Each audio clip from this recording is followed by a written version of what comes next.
പുതിയൊരു വീഡിയോയിലേക്ക് എല്ലാവർക്കും സ്വാഗതം. ഇന്നത്തെ വീഡിയോ എപ്സന്റെ new model 6 colour ink tank പ്രിന്ററായ എപ്സൺ L18050 എന്ന പ്രിന്ററിന്റെ ഡ്രൈവർ എങ്ങനെ ഡൗൺലോഡ് ചെയ്ത് ഇൻസ്റ്റാൾ ചെയ്ത് ഉപയോഗിക്കാമെന്നുള്ള ഒരു വീഡിയോ ആണ്.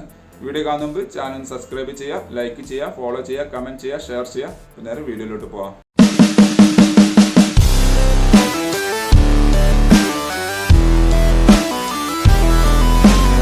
ഏതെങ്കിലും ഒരു ബ്രൗസർ ഓപ്പൺ ചെയ്യുക. ഗൂഗിളിൻ്റെ ഹോം പേജ് എടുത്തതിന് ശേഷം എപ്സൺ L18050 എന്ന് ടൈപ്പ് ചെയ്യുക. എന്നിട്ട് പ്രിൻ്റർ ഡ്രൈവർ എന്ന് ടൈപ്പ് ചെയ്യുന്നതോടുകൂടി താഴെ ലിസ്റ്റ് കാണിക്കും. അത് സെലക്ട് ചെയ്യുക. ഇവിടെ കുറേ സെർച്ച് ലിസ്റ്റിൽ കുറേ സൈറ്റുകൾ കാണാൻ സാധിക്കും. ഇവിടെ ഫസ്റ്റ് തന്നെ epson.co.in എന്ന എപ്സൺ ഇന്ത്യയുടെ ഒഫീഷ്യൽ വെബ്സൈറ്റ് ഉണ്ട്. ജസ്റ്റ് ഒന്ന് ഓപ്പൺ ചെയ്യുന്നു. ഇപ്പോൾ സൈറ്റ് ഓപ്പണായി വന്നിട്ടുണ്ട്. അപ്പോൾ ആദ്യം ചെയ്യാനുള്ളത് നമ്മൾ ഓപ്പറേറ്റിംഗ് സിസ്റ്റം ഏതാണെന്നുള്ളത് സെലക്ട് ചെയ്ത് കൊടുക്കണം. അല്ലല്ലോ, ഇവിടെ ഏതാ ഓപ്പറേറ്റിംഗ് സിസ്റ്റം എന്നുള്ളത് macOS ആയിട്ടാണ് സെലക്ട് ആയിട്ട് കിടക്കുന്നത്. അത് മാറ്റിയാണ് നമ്മൾ എന്ത് ചെയ്യണം, നമ്മളെ വിൻഡോസ് ആണെങ്കിൽ ഞാനിപ്പോൾ വിൻഡോസിൻ്റെ ഡ്രൈവർ ഡൗൺലോഡ് ചെയ്യാനാണ് പരിചയപ്പെടുത്തി തരുന്നത്. വിൻഡോസിൻ്റെ ഇതിലുണ്ടാവും നിങ്ങൾക്ക് ഇവിടെ കുറേ വെർഷൻസ് കാണാം. അവിടെ അതേപോലെ ബ്രാക്കറ്റിൽ ഡിറ്റക്റ്റഡ് എന്ന് കാണിക്കുന്നുണ്ടാവും. അപ്പോൾ അതാണ് നമ്മളെ വിൻഡോസ് വെർഷൻ വരുന്നത്. അത് ജസ്റ്റ് സെലക്ട് ചെയ്താണ്ട് ഗോ എന്നുള്ളത് ക്ലിക്ക് ചെയ്യുക. അപ്പോൾ ഈ പേജ് ഒന്നുകൂടി റീലോഡ് ആവുന്നതാണ്. റീലോഡായി വന്നതിന് ശേഷം താഴെ കാണുന്ന ഡ്രൈവേഴ്സ് കണ്ടില്ലേ, അത് സെലക്ട് ചെയ്യുമ്പോൾ ഇവിടെ താഴെ നിങ്ങൾക്ക് ഡ്രൈവേഴ്സ് എന്ന ഓപ്ഷൻ ഉണ്ടാവും. അതിൽ താഴെ യൂട്ടിലിറ്റീസ് ഉണ്ടാവും. അതിൽ നിങ്ങൾക്ക് സ്കാൻ സ്മാർട്ട് ഉണ്ട്, അതുപോലെ ഫോട്ടോ പ്ലസ് ഉണ്ട്. നിങ്ങൾക്ക് ID കാർഡ് പ്രിൻ്റ് ചെയ്യാനുള്ള സോഫ്റ്റ്വെയർ ഒക്കെയാണ് ഈ എപ്സൺ ഫോട്ടോ പ്ലസ് ഉള്ളത്. ഇപ്പോൾ ഡ്രൈവറിൻ്റെ അവിടെ പോയിട്ട് ജസ്റ്റ് ഡൗൺലോഡ് എന്നുള്ള ക്ലിക്ക് ചെയ്ത് കഴിഞ്ഞാൽ നമുക്ക് ആവശ്യമുള്ള ഫയൽ ഡൗൺലോഡായി വരുന്നതാണ്. ഡൗൺലോഡ് കംപ്ലീറ്റ് ചെയ്ത് കഴിഞ്ഞാൽ ഡബിൾ ക്ലിക്ക് ചെയ്യുക. അപ്പോൾ എക്സ്ട്രാക്ട് ചെയ്തുകൊണ്ട് ഇൻസ്റ്റാളേഷൻ സോഫ്റ്റ്വെയർ ഫയൽ ഓപ്പണായി വന്നിട്ടുണ്ട് കണ്ടില്ലേ. അവിടെ നമ്മൾ ഓക്കെ എന്നുള്ളത് ക്ലിക്ക് ചെയ്യുന്നു.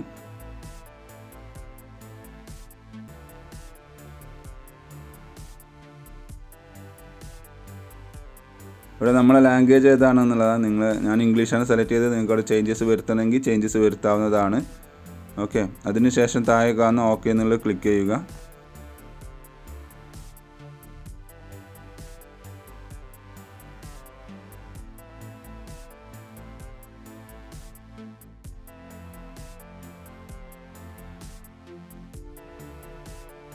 അത് കഴിഞ്ഞ് കഴിഞ്ഞാൽ ഇവിടെ അഗ്രി എന്നുള്ളത് ടിക്ക് ചെയ്താൽ മാത്രമേ നമുക്ക് മുന്നോട്ട് പോകാൻ സാധിക്കുകയുള്ളൂ.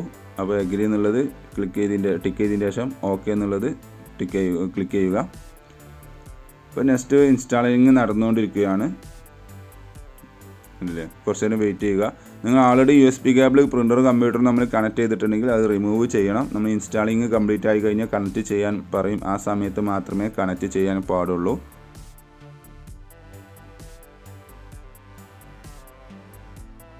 ഇവിടെ കണക്ഷൻ മെത്തേഡ് ചോദിക്കുന്നുണ്ട്. നെറ്റ്വർക്കിലാണോ അതോ USB-ലാണോ വേണ്ടതെന്ന്. ഞാൻ ഈ വീഡിയോയിൽ USB കണക്ഷനാണ് പരിചയപ്പെടുത്തി തരുന്നത്. അപ്പോൾ താഴെ രണ്ടാമത് കാണുന്ന നോ USB കണക്ഷൻ എന്നുള്ളത് ക്ലിക്ക് ചെയ്തതിന് ശേഷം അതിൻ്റെ താഴെ ഓക്കെ എന്നുള്ളത് ക്ലിക്ക് ചെയ്യുക.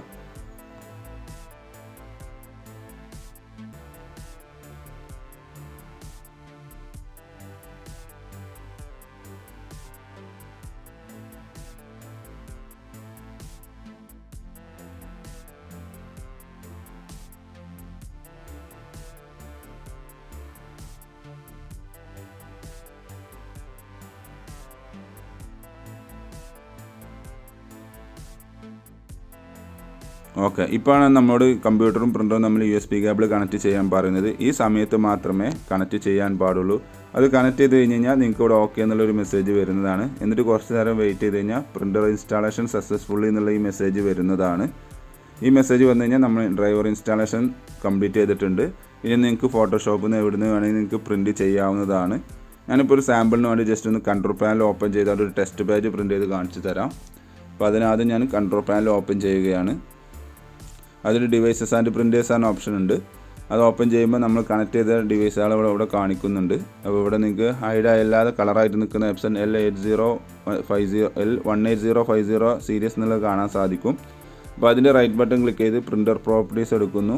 അതിൽ നിങ്ങൾക്ക് അവിടെ താഴെ കാണാൻ സാധിക്കും പ്രിൻറ്റ് ടെസ്റ്റ് പേജ് എന്നുള്ളത്. ജസ്റ്റ് ഒന്ന് ക്ലിക്ക് ചെയ്യുന്നതോടുകൂടി നമ്മുടെ കമ്പ്യൂട്ടറിൽ നിന്നും പ്രിൻ്ററിലേക്ക് ടെസ്റ്റ് പേജ് കമാൻഡ് പോയി പ്രിൻറ്റ് ചെയ്ത് വരുന്നതാണ്.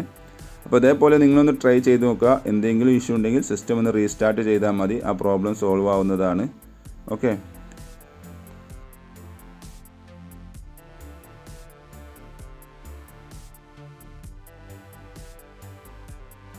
Thanks for watching my video.